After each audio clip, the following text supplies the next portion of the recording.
The Seismic 7, Chapter 23, Part 2. Can you hear me? Some adult is asking me, can you move? Kinsey? I managed to ask. I blinked my eyes at the man. He's in full military garb. Actually, glancing around, I realized there are soldiers everywhere now. Some part of me remembers the military jets earlier. Did the army get here while I was underground? Kinsey's okay, Nolan says, kneeling down by my side, but we need to get out of here in case this backfires. Todd? Eddie? I manage next. Raquel lets go of my hand, climbs to her feet, and stares down the remains of the tunnel, every emotion in the world flashing across her face. They're okay too, Nolan reassures me. Buggy and Baxter poke their head out of his pocket. We need a stretcher, the soldier says, spinning away. This girl's in no condition to stand on her own. There's a lot of shouting, but I let the darkness overtake me. Our friends are all alive. The eruption might be settling.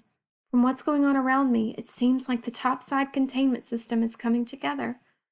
I've done all I can. Now I have to trust that everyone else will do the same. When I next open my eyes, I'm on the back of some kind of military truck, laying on the flatbed with several soldiers crouched next to me. We're speeding out of the park. The rear of the truck isn't closed, so I can watch out behind us. I can see Yellowstone Lake. Its water level has dropped dramatically, pumps and hoses sticking out of it in all directions. It's a disgusting, hissing, muddy pit, overrun by people and trucks. This park is never going to be the same. I shut my eyes. Maybe it'd be better to be unconscious for this part. We've destroyed so much, both in starting and stopping the supervolcano. Our direct actions have turned this beautiful place into a land of nightmares. Try to find solace in the fact that from what Wyatt said, the hose trick might have worked. The eruption might be shrinking, which means overall less destruction. It's hard to block out the horror we've already caused. Bree, hey, check it out.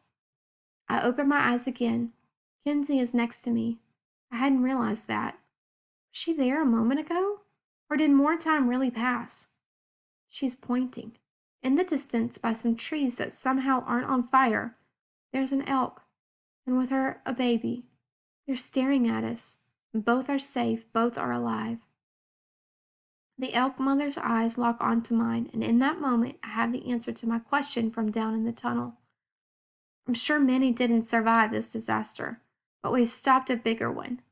Those that made it through this catastrophe won't have to face an all-out apocalypse. It was worth it.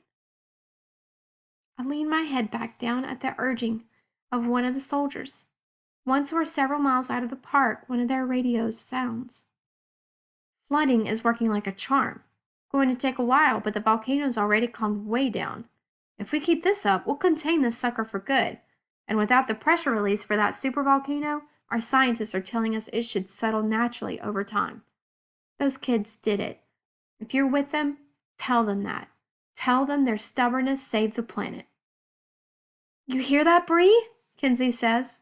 I crack open my eyes to see her grinning. It's the first time I've seen her smile without any lipstick. You better heal up fast. We're about to be extremely famous, and you don't want to spend all your interviews in a full body cast. I laugh, which makes my chest scream in pain and my head feel woozy. Famous, huh?